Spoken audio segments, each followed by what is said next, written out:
Bonjour à tous, probabilité conditionnelle, qu'est-ce que c'est?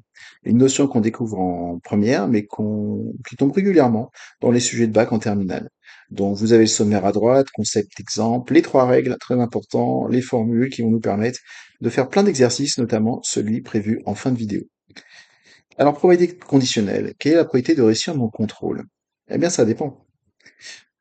Ça dépend si j'ai bien travaillé, dans quel cas la probabilité va être proche de 1. Et par contre, si j'étais absent tout le chapitre, ça va être compliqué de réussir, donc la probabilité sera plutôt proche de 0. Je rappelle, une probabilité, c'est un nombre compris entre 0 et 1. Donc on voit que la probabilité n'est pas la même, alors que c'est la probabilité de réussir mon contrôle. Donc on s'intéresse au même événement. Mais en fonction d'autres événements, si j'ai bien travaillé ou si j'ai été absent tout le chapitre, ou c'est bien d'autres conditions, eh bien en fonction de ces événements-là, s'ils sont réalisés ou pas, ça va impacter mon événement de départ. Alors un tableau pour voir que c'est pas quelque chose de très compliqué. Là, j'ai mis des valeurs. On s'intéresse aux élèves d'une classe de première qui viennent en bus au lycée. Alors, choisis un élève au hasard, quelle a prêté qu'il prenne le bus. Donc, j'ai appelé B l'événement l'élève prend le bus. P2B, qu'est-ce que c'est? Eh bien, il y a 32 élèves dans cette classe et 17 au total prennent le bus, donc 17 sur 34, 32, pardon. Hein, c'est une proportion, tout simplement. Maintenant, si je choisis un élève au hasard, quelle a probabilité que ce soit une fille et qu'elle ne prenne pas le bus? Le et, c'est le mot le plus important de la phrase. Même si d'habitude, on fait pas trop attention à celui-là, hein, il a que deux lettres. Eh ben si, parce que et, c'est intersection, comme pour les intervalles. Donc ici, c'est probabilité de F inter B bar. F pour fille, B avec une barre, c'est le contraire, donc ça veut dire qu'ils ne prennent pas le bus. Et donc là, je vais regarder toujours mon total à 32. Les filles qui ne prennent pas de bus, elles sont 10. Ah, là, il faut pas regarder le total, hein, c'est B avec une barre dessus, et en même temps c'est F. Donc c'est une petite case qui est dans le tableau et pas tout à droite ou tout en bas. Donc 10 32e qu'on peut simplifier, 5 16e. Ensuite, sachant que l'élève est un garçon, donc voilà ma condition, quelle est la probabilité qu'il prenne le bus? Une condition, ça se met en bas à droite en indice. Donc la condition ici que c'est un garçon, je mets un petit G à côté de P, et bien sûr je m'intéresse à la probabilité qu'il prenne le bus, hein. Donc dans la parenthèse, on a bien le B. Et bien là, je vais regarder que la ligne garçon.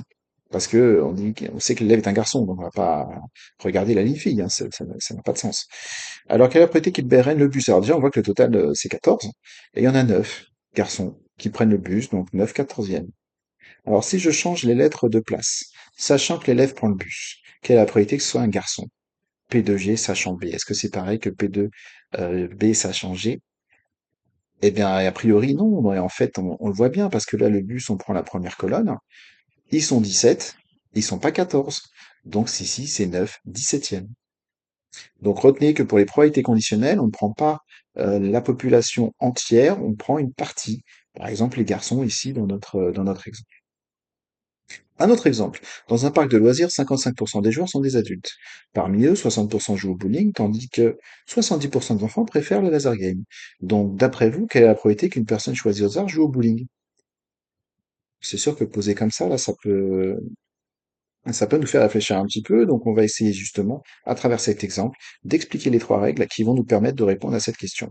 Avant ça, on va définir des événements. A, la personne est un adulte, et B, la personne joue au bowling. Comme ça, va bien se rappeler des choses.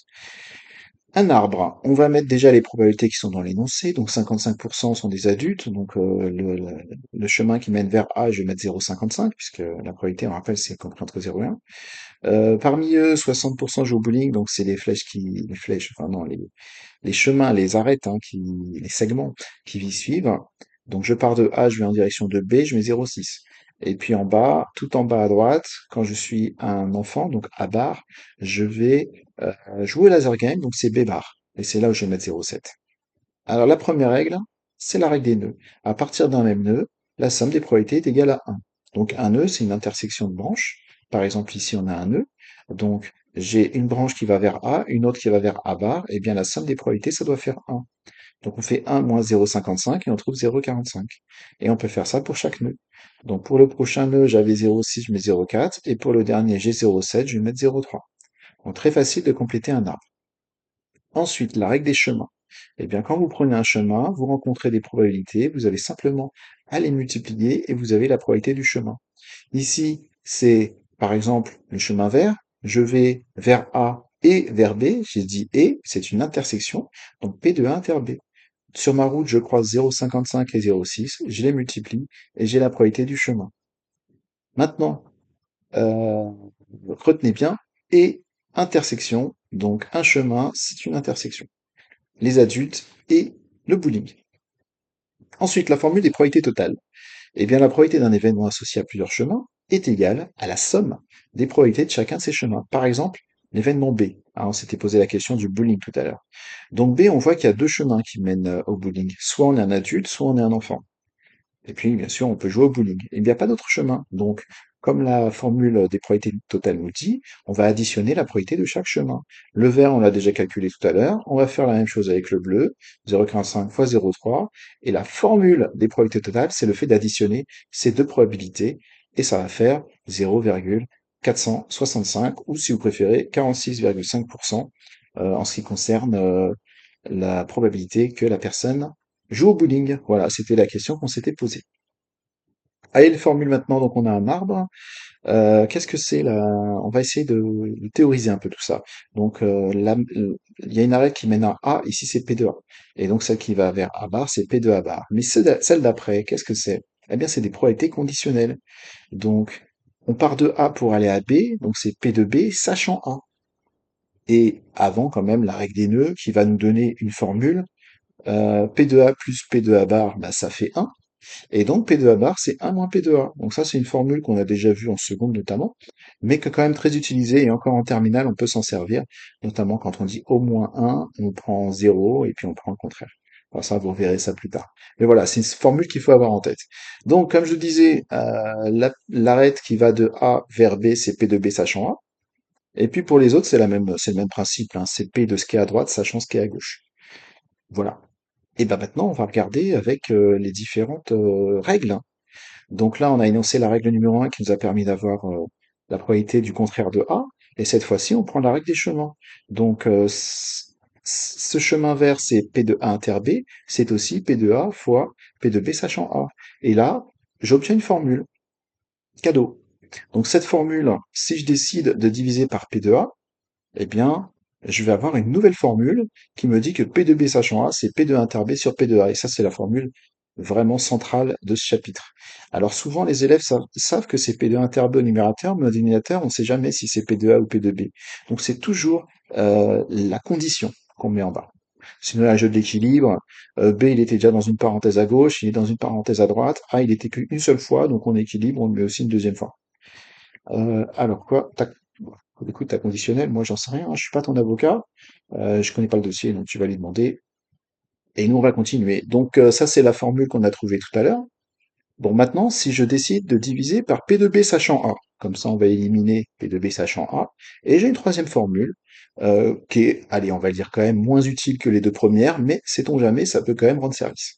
Donc en résumé, eh bien voilà les trois formules qui sont à connaître, mais rappelez-vous, hein, on peut les déduire de l'arbre, et chacune peut s'obtenir en fonction de l'autre en faisant passer un P de A de l'autre côté, on divise, on multiplie, hein, sinon vous voyez en arrière comment on est passé d'une formule à l'autre. Donc n'apprenez pas les trois par cœur.